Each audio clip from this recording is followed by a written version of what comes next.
A Bay Area research group is testing a new class of drugs against Alzheimer's disease. It's a story we first brought you 5 years ago when we learned about their novel theory of what actually causes Alzheimer's.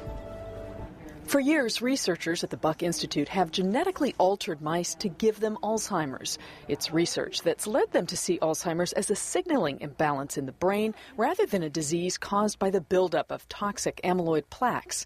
That, in turn, has led to the development of a new class of drugs they believe could control or even reverse the disease. And we're still in the early stages with the mice, and so it will be several more months before we know how long these mice will do better and how much better they will do. Buck researcher Dale Bredesen says the new drug therapy traces back to a discovery we first reported on 5 years ago. That's when his team altered a protein associated with the production of amyloid plaque. But instead of eliminating the plaque, the tweak produced mice that still had amyloid in their brains, but surprisingly, none of the memory loss. This Buck Institute video shows when those mice were taught to swim to a target, their memories proved intact despite the plaque.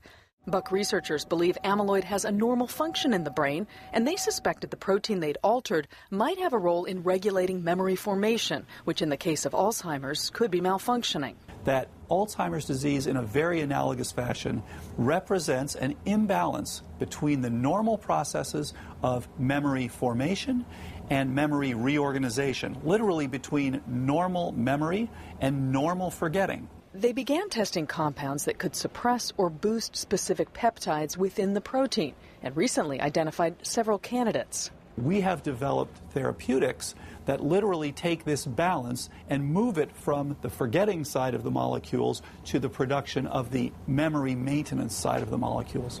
In other words, put the brain's memory system back in balance. He expects to have early data back in the next several months, and if the results are promising, Bredesen and his team at the Buck Institute believe they could be ready for human drug trials in about 3 years. Dale's lab here at the Buck has been doing some groundbreaking research. Research that's getting a major boost from Bay Area philanthropist Douglas Rosenberg. He's pledged more than $3.5 million to help fund drug development. Okay. And for Rosenberg, it's personal. He lost his father to Alzheimer's and is now determined to do something about the disease that affects more than 5 million people in this country alone. You have to try, and again, and you have to try with something new and fresh. Now, Rosenberg also has plans to expand his support. He's created a company called Sponsored Research Holdings with the goal of raising and investing $10 million in Buck research.